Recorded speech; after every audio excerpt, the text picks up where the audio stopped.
ആദ്യം ഈ പരാതിക്കാരിയുടെ അഭിഭാഷകന് 7:30 വരെ മാത്രമേ നമുക്കൊപ്പം ഇരിക്കാൻ സാധിക്കൂ. ഹരീഷ് വാസുദേവനിലേക്ക് പോകുന്നു.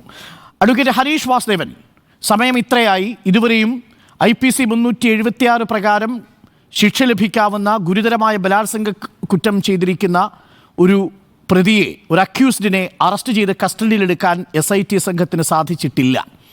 ഇന്ന് പുലർച്ചെ വരെയും അദ്ദേഹത്തെ അറസ്റ്റ് ചെയ്യുന്നതിന് നിയമപരമായ തടസ്സവും ഉണ്ടായിട്ടില്ല. ഈ വിഷയത്തിൽ SITക്ക് ഒരു വീഴ്ച സംഭവിച്ചോ? അഡ്വക്കേറ്റ് ഹരീഷ് വാസുദേവൻ.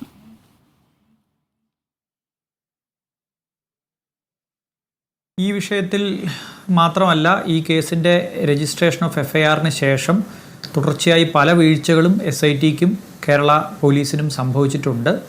അതിലേറ്റവും പ്രധാനപ്പെട്ട വീഴ്ച ഒരുപക്ഷെ നിങ്ങൾക്കും പ്രേക്ഷകർക്കും ഒക്കെ ഇതിപ്പോൾ മനസ്സിലാവുന്ന രീതിയിലുള്ളൊരു വീഴ്ച ഉണ്ടായിട്ടുണ്ടാകും.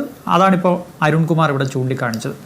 അതായത് മറ്റ് പല കേസുകളിലും മുൻകൂർ ജാമ്യാപേക്ഷ കോടതിയിലെത്തുമ്പോൾ not to arrest order press ചെയ്യുകയും അറസ്റ്റ് ചെയ്യാൻ പാടില്ല പ്രതിയെ തൽക്കാലം എന്ന് കോടതികൾ പറയുകയും ചെയ്യുന്ന ഒരു സ്ഥിതി ഉണ്ടായിട്ടുണ്ട്. ഈ കേസിൽ അങ്ങനെ ഒരു ഘട്ടത്തിലും ഉണ്ടായിട്ടില്ല. എന്ന് പറഞ്ഞാൽ കേരള ഹൈക്കോടതിയുടെ മുമ്പിൽ മുൻകൂർ ജാമ്യാപേക്ഷ ഉണ്ടായിരുന്നു എന്നല്ലാതെ സിദ്ദിഖിനെ അറസ്റ്റ് ചെയ്യരുതെന്ന് ഒരു ഘട്ടത്തിലും കോടതി പറഞ്ഞിരുന്നില്ല. പ്രതിഭാഗം അങ്ങനെ ആവശ്യപ്പെട്ടിരുന്നു പോലുമില്ല. അപ്പോൾ അറസ്റ്റ് ചെയ്യുന്നതിന് യാതൊരു തടസ്സവും ഉണ്ടായിരുന്നില്ല. എന്തുകൊണ്ടാണ് അറസ്റ്റ് ചെയ്യാത്തത് എന്നുള്ളത് നമുക്ക് വിടാം. എന്തുകൊണ്ടായിരുന്നു ചോദ്യം ചെയ്യാതിരുന്നത്? എന്തുകൊണ്ടായിരുന്നു ചോദ്യം ചെയ്യാൻ വിളിപ്പിക്കാതിരുന്നത്? പ്രധാനപ്പെട്ട തെളിവുകൾ ശേഖരിച്ചുകൊണ്ടിരിക്കുന്നു എന്ന് പറഞ്ഞുകൊണ്ടിരുന്ന SIT എന്തുകൊണ്ടാണ് ഇതിലെ ഏറ്റവും പ്രധാനപ്പെട്ട എവിഡൻസ് ആയത്? നമ്മൾ എവിടെ നിന്നാണ് ഈ പരാതി തുടങ്ങുന്നത്?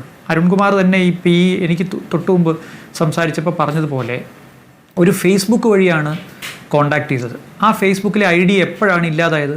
FIR രജിസ്റ്റർ ചെയ്തതിന് ശേഷം. FIR രജിസ്റ്റർ ചെയ്തതിന് ശേഷം ആ തെളിവ് നശിപ്പിക്കാൻ പ്രതി ഏതൊക്കെ തരത്തിലുള്ള വഴികളാണ് ഉപയോഗിച്ചതെന്ന് കോടതിയിൽ പറയണ്ടേ? കോടതിയിൽ പറയണമെങ്കിൽ നമ്മുടെ മുമ്പിൽ മറ്റൊരു അതിജീവിതയുടെ കേസുണ്ട്, ദിലീപിൻ്റെ കേസുണ്ട്.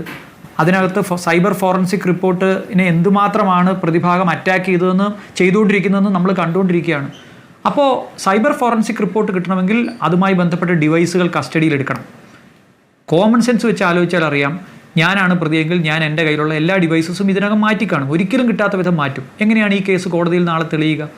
അപ്പോൾ അതുകൊണ്ട് തന്നെ തെളിവ് ശേഖരിക്കുന്ന കാര്യത്തിലുണ്ടായ വീഴ്ച പോലെ തന്നെ സിദ്ദിഖിനെ അറസ്റ്റ് ചെയ്യുകയോ ചോദ്യം ചെയ്യുകയോ ചെയ്യില്ല എന്ന ഒരു നിലപാട് പോലീസ് നേരത്തെ തന്നെ എടുത്തിരുന്നു. അത് കേരള പോലീസിൻ്റെ ഇൻവെസ്റ്റിഗേഷൻ ഏജൻസിയുടെ മാത്രം തീരുമാനമാണോ പൊളിറ്റിക്കൽ ഡിസിഷനാണോ എന്നുള്ള കാര്യത്തിൽ പോലീസാണ് നാളെ കോടതിയിൽ സമാധാനം പറയേണ്ടി വരിക. അത് അവർ പറയുമെന്നാണ് ഇന്നീ കാണിക്കുന്ന നാടകം.